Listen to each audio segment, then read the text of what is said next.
আমার আজকের রেসিপি হলো প্রেসার কুকারে চটজলদি পুজো স্পেশাল ভোগের খিচুড়ি। নমস্কার, আমি সহেলি, আপনাদেরকে আমার চ্যানেলে স্বাগত। এর জন্য আমি 2 টেবিল চামচ সর্ষের তেল দিচ্ছি কড়াইতে। গ্যাসটা অন করে নিয়েছি, তেলটাকে ভালো করে নেড়েচেড়ে নিচ্ছি। তেল গরম হয়ে গেছে, এবার ওভেনের আঁচটা কমিয়ে দিয়ে 2 চা চামচ গোটা সাদা জিরে ফোড়ন দিলাম। 2টো তেজপাতা ছিঁড়ে ফোড়ন দিচ্ছি, 2টো শুকনো লঙ্কা ছিঁড়ে ফোড়ন দিচ্ছি। ফোড়নগুলোকে ভালো করে নেড়েচেড়ে ভেজে নিচ্ছি। ফোড়ন রেডি হয়ে গেছে।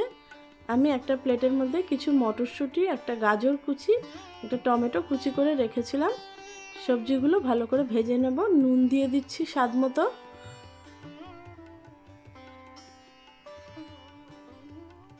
সবজিগুলোকে ভালো করে নেড়েচেড়ে ভেজে নিচ্ছি। আমি এই কাপের মধ্যে 200 গ্রাম গোবিন্দভোগ চাল আর মুগ ডাল ধুয়ে জল ঝরিয়ে রেখেছিলাম। এবার চাল ডাল ভালো করে ভেজে নিচ্ছি। 2 মিনিট চাল ডালগুলোকে ভেজে নেব।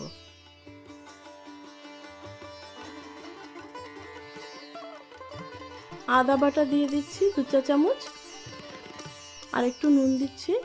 নুনটা আপনারা আপনাদের স্বাদ মতো দেবেন। হলুদ দিয়ে দিচ্ছি 2 চা চামচ।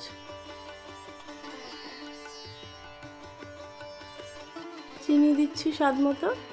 আপনারা যে যেরকম মিষ্টি পছন্দ করেন সেই অনুপাতে চিনি দেবেন।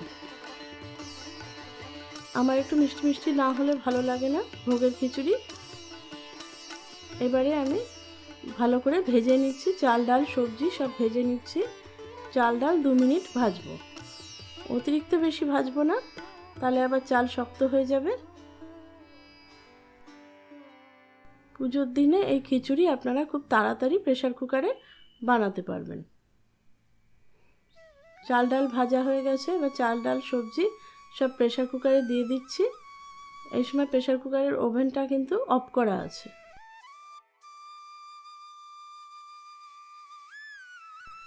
কিছু কাঁচা লঙ্কা দিয়ে দিলাম। প্রেসার কুকারের চালের ওপর ঠিক 1 কর জল দেব। জলটা আঙুল দিয়ে মেপে নিচ্ছি। জলের মাপ একদম ঠিক আছে। এবার প্রেসার কুকার আটকে দিয়ে গ্যাস অন করে দিচ্ছি। প্রেসার কুকারে ঠিক 1টা সিটি হবে।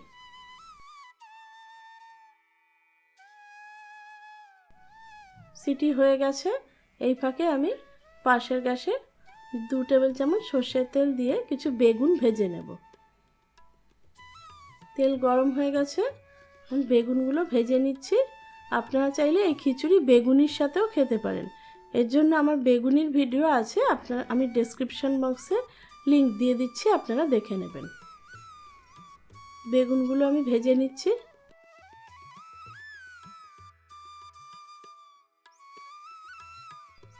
বেগুন ভাজা হয়ে গেছে।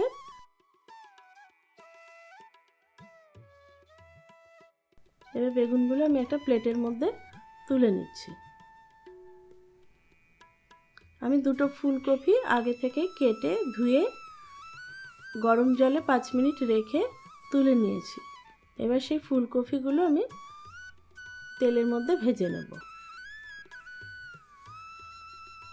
ফুলকপি আমি প্রেসার কুকারে দেইনি, কারণ ফুলকপি প্রেসার কুকারে দিলে ফুলকপি গলে যাবে। তাই জন্য ফুলকপিগুলো আমি আলাদা করে ভেজে নিচ্ছি। নুন দিয়ে দিলাম স্বাদ মতো, চিনি দিয়ে দিলাম স্বাদ মতো। ফুলকপি একটু মিষ্টি মিষ্টি না হলে ভালো লাগে না, তাই চিনি দিচ্ছি। তবে আপনারা চিনি পছন্দ না করলে চিনিটা কমিয়ে দেবেন। হলুদ দিয়ে দিচ্ছি, 1 চা চামচ হলুদ গুঁড়ো দিয়ে দিলাম। এবার নুন চিনি হলুদ দিয়ে ফুলকপিগুলোকে ভেজে নিচ্ছি। ফুলকপি প্রায় ভাজা হয়ে গেছে।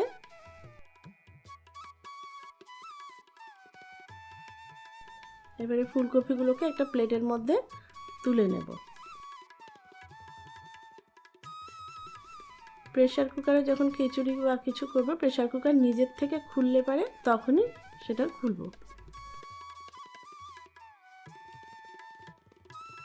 প্রেসার কুকার নিজের থেকে খুলে গেছে, খিচুড়ি রেডি।